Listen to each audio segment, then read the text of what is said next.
एक पिताजी गांव से शहर अपने बेटे से मिलने के लिए पहुंच गए और दरवाजे पर जैसे ही बहू ने ससुर जी को देखा तो दौड़कर अंदर गई और अपने पति से बोली कि बूढ़ा आ गया है, पैसा मांगने के लिए आया होगा। इन बातों को सुनकर बेटा उठा और अपने पिताजी के पैर छुए और पिताजी को अंदर लेकर आया, कमरे में बिठाया। तभी पिताजी ने उसको देखकर कहा कि बेटा तू बहुत कमजोर हो गया है, क्या तबीयत तो ठीक है? तभी बेटा बोला पिताजी तबीयत तो ठीक है, थोड़ा मौसम का बदलाव है इसलिए थोड़ा वजन कम हो गया। तभी चारों तरफ पिताजी ने देखकर कहा कि मेरे पोता पोती कहाँ है, क्या स्कूल गए?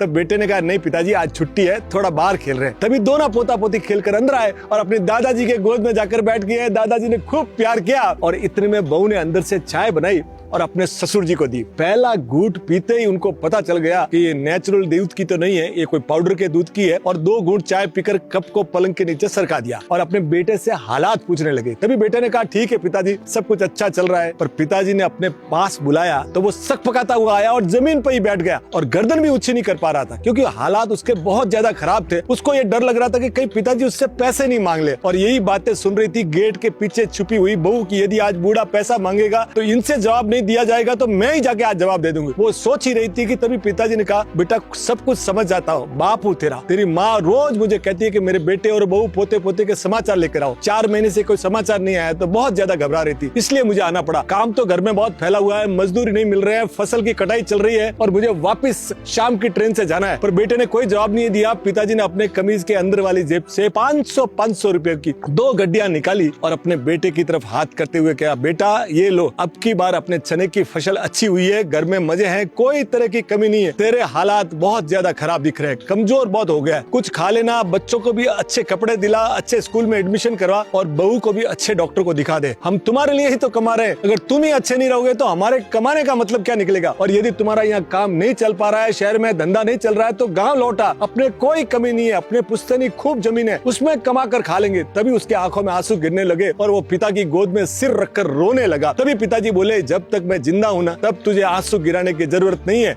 मेरे मरने के बाद मुझे पता नहीं रहेगा कि तू किस हालात में, पर मेरे जीते जीते तुझे इस हालात में मैं देख नहीं सकता।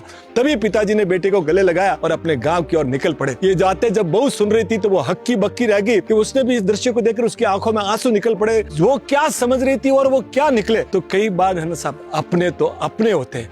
बाप के पैरों में जब तक जान होती है ना तब तक वो अपने बच्चों को दुख नहीं आने देता। एक पिता कई शादीशुदा बच्चों को पाल सकता है, पर हो सकता है कई शादीशुदा बच्चे एक पिता को नहीं पाल पावे। तो साहब अपने तो अपने होते हैं।